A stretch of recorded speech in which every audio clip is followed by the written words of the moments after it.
बिस्मिल्लाहिर्रहमानिर्रहीम। अस्सलाम वालेकुम नाज़रीन, मैं हूं आपका होस्ट अहमद फवाद। आज तारीख है 8 दिसंबर और दिन है मंडे का। 3-4 बड़ी इंपॉर्टेंट खबरें हैं जी आज की व्लॉग में आपके साथ शेयर करूंगा। पहली बड़ी ब्रेकिंग न्यूज़ तो यह है कि पिंडी में एक अहम कमान की जो तब्दीली है वो हुई है और इस तब्दीली के साथ बहुत कुछ तब्दील होने जा रहा है। कुछ एक्सक्लूसिव डिटेल्स आपके साथ में शेयर करूंगा जी कि ये जो चुनतखब हुकूमत है इसकी बसात उलटने जा रही है। दूसरी खबर जो आपसे शेयर करनी है जी, कल 9 दिसंबर इमरान खान साहब से अडयाला में मुलाकात का दिन है और कल बहुत ही इंपॉर्टेंट दिन है क्योंकि कल अडयाला जेल के बाहर एहतजाज की भी कॉल दे दी है पाकिस्तान तहरीक इंसाफ ने।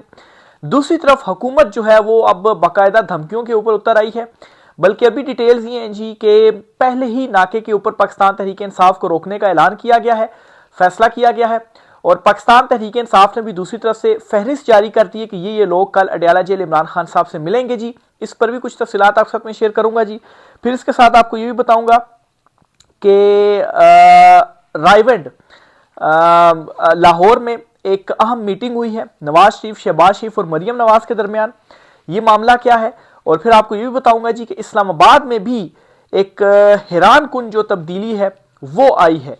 ये तब्दीली क्या है और इस तब्दीली को क्यों खुशाइंद करार दिया जा रहा है, कुछ एक्सक्लूसिव डिटेल्स इस वाले से भी आपके साथ में शेयर करूंगा। सबसे पहली जो बड़ी ब्रेकिंग न्यूज़ है जी वो आपसे शेयर करनी है कि पिंडी में GHQ में एक अहम कमान की जो तब्दीली है वो हो गई है और तब्दीली ऐसे हुई है कि आज एक इंपॉर्टेंट तकरीब थी और नए कायम होने वाले डिफेंस फोर्सेस हेडक्वार्टर में जो एक बुनियादी और तारीखी तब्दीली हुई है इस एतबार से कि अब जो ओहदा है वो जो आर्मी चीफ होंगे, जो फील्ड मार्शल हैं, उनके पास चीफ ऑफ डिफेंस फोर्सेस का जो ओहदा है जिसका नोटिफिकेशन तो खैर अब हो गया है, लेकिन आज तकरीब होने का मतलब ये है जी कि बाकायदा तौर पर अब हेडक्वार्टर भी बन गया है और जो चार्ज है वो भी संभाला गया है और इसमें माफ कीजिएगा तीनों अफवाज, एक तो जो हमारी ज़मीनी फ़ौज है, एक जो हमारी समंदरी फ़ौज है और एक जो हमारी फ़िज़ाई फ़ौज है, तीनों अफवाज मौजूद थे, उनके सरबराहान मौजूद थे और आर्मी चीफ जो हैं उनको गार्ड ऑफ ऑनर जो है वो दिया गया है। और पहली मरतबा ऐसा हुआ है जी कि जो फ़िज़ाइया है और जो नेवी है उनकी जानिब से गार्ड ऑफ ऑनर जो है वो दिया गया हो और उसकी जो रीज़न है जाहिर सी बात है अब तीनों अफवाज के जो सरबराह हैं वो आर्मी चीफ और फील्ड मार्शल जो हैं वही होंगे और वही चीफ ऑफ डिफेंस फोर्सेस भी हैं। इस मौके के ऊपर खिताब भी किया गया आर्मी चीफ साहब की जानिब से और इस खिताब में कुछ तब्दीली भी नजर आई है और ये बड़ी हैरान कुन आप कहें या इसको खुशाइन तब्दीली आप कहें। पहले तो मैं आपको बताता हूं जिन्होंने कहा क्या और तब्दीली इसके अंदर क्या है। सबसे पहले तो वो कहते हैं जी कि नए कायम होने वाले डिफेंस फोर्सेस हेडक्वार्टर में बुनियादी तब्दीली तारीखी है।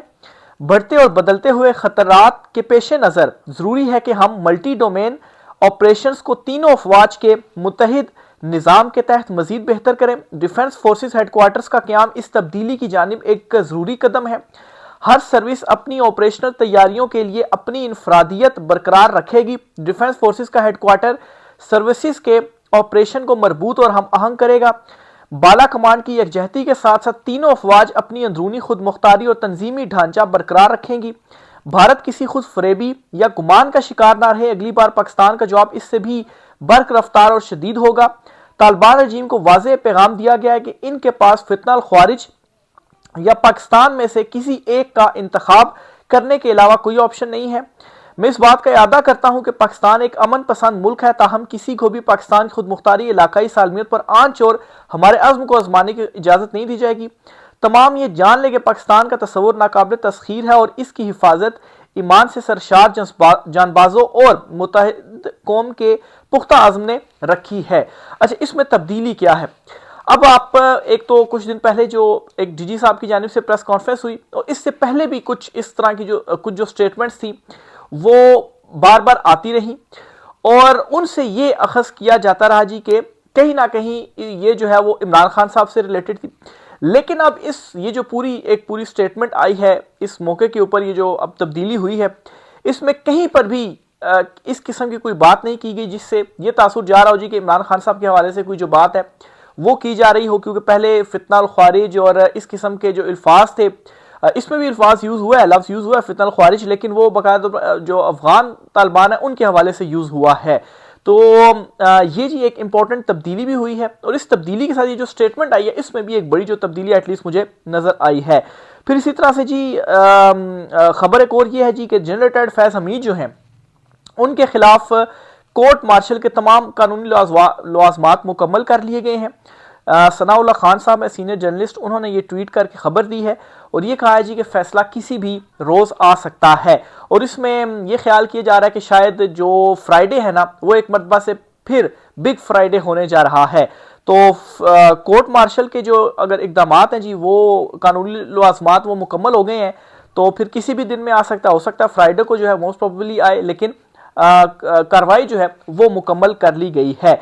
इसके साथ ही आपको ये बताऊं जी कि कल 9 दिसंबर पाकिस्तान तहरीक इंसाफ ने अडयाला जेल के बाहर एहतजाज की कॉल दे दी है, और जो नाम दिए हैं वो नाम भी मैं आपके सामने रखता हूँ जी। कौन कल इमरान खान साहब से मुलाकात करने जा रहा है, जो फहरिस्त है पाकिस्तान तहरीक इंसाफ ने शेयर की वो आपके साथ में रखता हूँ जी।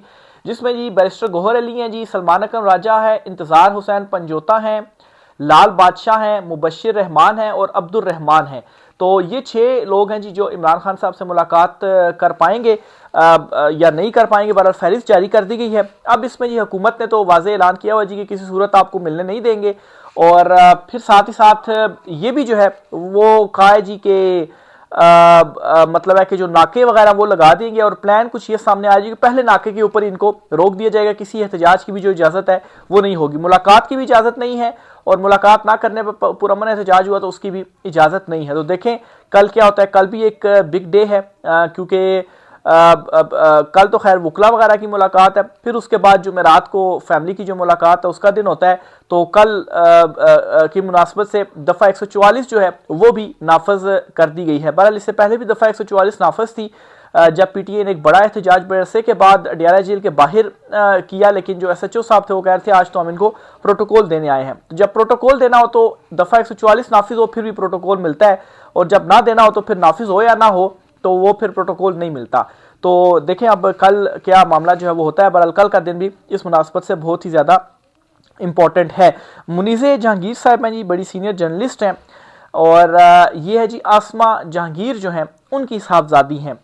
इन्होंने DGA-SPR साहब के हवाले से बड़ी एक इंपॉर्टेंट जो ट्वीट है वो की है, और इनकी ट्वीट पढ़ने से पहले आपको मैं बताता चलूँ जी कि वो सहाफ़ी जो इस रजीम के, जो इस सिस्टम के, जो एस्टेब्लिशमेंट के हम ख्याल तस्वुर किए जाते थे, उनके हवाले से उनके हिमायती भी तस्वुर किए जाते थे, वो भी इस प्रेस कॉन्फ्रेंस के ऊपर खासी जो तनकीद है वो कर रहे हैं, खासा जो रगड़ा है वो लगा रहे हैं, नामुनासिब भी करार दे रहे हैं, कह रहे हैं नई प्रेस कॉन्फ्रेंस करनी चाहिए थी।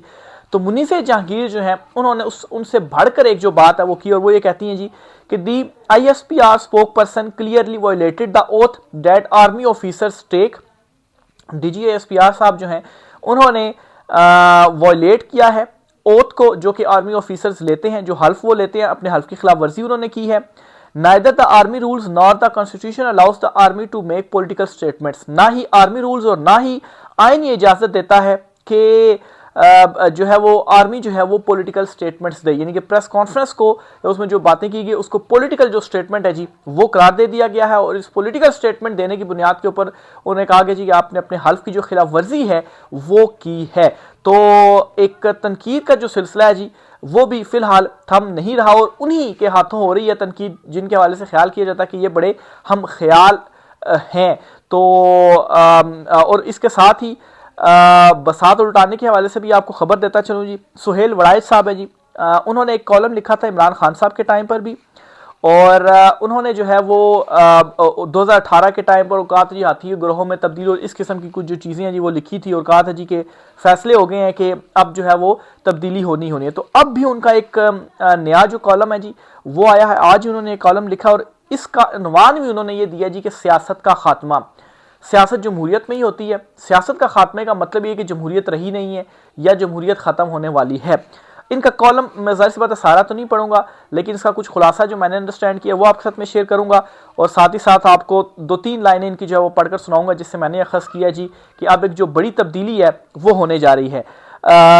एक तो ये कहते हैं पॉलिटिकल साइंस के बैनुल-अक़वामी शोहरत याफ्ता मुसन्निफ फ्रांसिसस ने एक जो है वो किताब लिखी थी तारीख का खात्मा, जिसका बुनियादी ख्याल ये था कि लिबरल जमहूरियत और मार्केट इकोनॉमी पूरी इंसानी तारीख का निचोड़ है, और अब इंसानी तारीख में इससे बेहतर आइडियाज़ की सूरत नज़र नहीं आती गोया आइडियोलॉजी के एतबार से तारीख का खात्मा हो चुका है, तारीख का खात्मा हो चुका है, इसलिए उन्होंने किताब लिख दी तारीख का खात्मा, ठीक है, ये उन्वान उन्होंने दिया। और अब वो कहते हैं जी कि ये जो मैंने कॉलम लिखा है जी सियासत का खात्मा, तो वो भी इसी एतबार से ही लिखा है। आगे वो लिखते हैं जी कि एक उनकी एक दो लाइनें हैं, मैं ज़रा सी बता, सारा तो काफ़ी ज़्यादा लंबा हो जाएगा, लेकिन कुछ जो लाइनें हैं वो मैं खाली आपके साथ शेयर कर देता हूं जी। आज सूरत हाल ये है कि तजादिस्तान में सियासत दम तोड़ रही है। तजादिस्तान, और अगर वही जो मुसन्निफ उन्होंने फ्रांसीसिस का नाम लिया, अगर वो होता तो वो लिखता सियासत का खात्मा, यानी कि तारीख का खात्मा से सियासत का खात्मा वो लिखता। और इसका बुनियादी ख्याल ये होता कि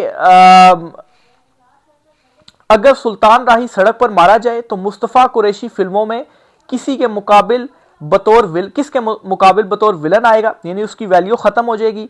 हिटलर ना हो तो चर्चिल की अहमियत क्या। सियासत भी हीरो और विलन से चलती है, विलन ना रहे तो हीरो भी गैर मुतल्लिक हो जाता है। फिर इसी तरह से जी आगे वो लिखते हैं कि इसी हिसाब से तजादिस्तानी सियासत के खात्मे के हम सब बराबर के जिम्मेदार हैं, हम सब बराबर के जिम्मेदार हैं। तो इसमें जो मैं ये समझा हूं कि चूंकि इमरान खान साहब को जेल में डाल दिया है, सब कुछ मतलब है कि बंद कर दिया गया है, तो अब जो उनके मुखालिफ है ना, अब उनकी बारी है, क्योंकि जाहिर सी बात है वो जैसे सुल्तान राही नहीं है तो फिर जो उसका वो मुखालिफ है तो उसका भी फिर कोई फायदा नहीं, उसकी भी वक़्त खत्म और वो भी फारग। तो इसी तरीके से अगर इमरान खान साहब को जिस तरीके से एक प्रेस कॉन्फ्रेंस भी बड़ी सख्त जो है वो की गई है और इमरान खान साहब को जेल में रखना मकसूद है, तो इसी तरीके से अब आपका भी जो मामला है ना जी, आपका भी जो किस्सा है वो खत्म शुद्ध और जो बसात है ना वो उलटने वाली है। मैंने से नतीजा अखज़ किया। और साथ साथ आपको ये भी बताता चलूँ कि वैसे भी चहमगोइयाँ हैं कि 28वीं तरमीम के बाद नून पीपी जो हैं इन दोनों को भी फारिग करके कोई टेक्नोक्रेट सेटअप जो है वो शायद आ सकता है। ये भी जो चहमगोइयाँ हैं वो इस वक्त चल रही हैं। तो बहरहाल जी दूसरी तरफ नवाज शरीफ की भी मीटिंग हुई है, नवाज शरीफ, मरियम नवाज और शहबाज शरीफ की भी रायवंड में बड़ी इंपॉर्टेंट जो मीटिंग है वो हुई है। जाहिर सी बात है इन तमाम तर चीज़ों के हवाले से जो डिस्कशन है जी वो उसके अंदर हुई होगी। और ऐसे टाइम के ऊपर होना जब एक तरफ ये चल रही है, एक तरफ कॉलम आ रहे हैं, बसात उलटने के मामले आ रहे हैं और दूसरी तरफ वो मीटिंग हो रही है। इस्लामाबाद में भी बड़ी एक इंपॉर्टेंट जो तब्दीली है वो नोट की गई है। जस्टिस मियां गुल हसन औरंगजेब जो कि इस्लामाबाद हाई कोर्ट के जज थे, और अगर वो इस्लामाबाद हाई कोर्ट में ही रहते तो वो चीफ जस्टिस भी बन सकते थे। जस्टिस मोहसिन अख्तर कियानी साहब के बाद वो सीनियर जज थे। बहरहाल उन्हें पहले तो सुप्रीम कोर्ट में 1 साल के लिए जज मुकर्रर किया गया, फिर उसके बाद अब उन्हें परमानेंट कर दिया गया है। आज उनकी तकरीब हल्फ बर्दारी थी। अब उसमें हुआ ये कि तमाम जजेस ने शिरकत की, यानी कि जस्टिस मोहसिन अख्तर कियानी साहब भी थे। बात में ये इस वजह से कर रहा हूँ कि ऐसी बहुत सारी तकरीबें जो हैं वो हुई हैं, लेकिन जस्टिस मोहसिन अख्तर कियानी या दीगर जजेस जिनके हवाले से ख्याल किया जाता है कि आज़ाद जजेस हैं जिन्होंने लेटर्स भी लिखे इस सिस्टम के अगेंस्ट, वो बोले भी 26वीं 27वीं तरमीम के खिलाफ भी वो खड़े हुए, वो भी मौजूद थे। और जो दूसरी साइड वाले जजेस थे वो भी मौजूद थे। लेकिन इससे पहले जो तकारीब होती रही हैं उनमें ये वाले जजेस नहीं थे। तो अब ये क्या एक तब्दीली है, इसको ज़ाहिर सी बात है मुस्बत या खुशाइन तो करार दिया जा रहा है, लेकिन इसकी जो वजह है ना वो ये है कि जस्टिस मियां गुल हसन औरंगजेब साहब जो हैं उनके हवाले से ये है जी कि वो वाहिद जज हैं इस पिछले टेन्योर के दौरान जी, गुज़श्ता कुछ महीनों के दौरान जो तब्दीलियाँ वगैरह हुई हैं अदलिया के अंदर, वो जो जज हैं वो वाकई मेरिट के ऊपर जज हैं और उन्हें वाकई सुप्रीम कोर्ट ऑफ पाकिस्तान का जो जज था जी वो बनना चाहिए था। तो इस वजह से भी सारे जो जजेस हैं जी उनकी रिस्पेक्ट भी करते हैं। हालांकि जब वो लेटर वगैरह लिखा गया था ना जजेस की जानिब से, तो गालबन इनिशियल तौर पर ये जज भी थे जस्टिस मियां गुल हसन औरंगजेब साहब, लेकिन फिर उसके बाद ये पीछे हो गए तमाम तर मामलात से, इनकी तरफ से कुछ भी चीज़ जो है वो सामने नहीं आई। और फिर उसके बाद ये हुआ कि सुप्रीम कोर्ट में आके और अब जो है वो सुप्रीम कोर्ट के मुस्तकिल ये जज बन गए हैं। तो ये जी कुछ इंपॉर्टेंट डिटेल्स थी। मजीद जो भी होता है आपके साथ शेयर करते रहेंगे, राय का इज़हार कीजिएगा। आज की व्लॉग से इतना ही, इजाज़त दीजिए, अल्लाह हाफिज़।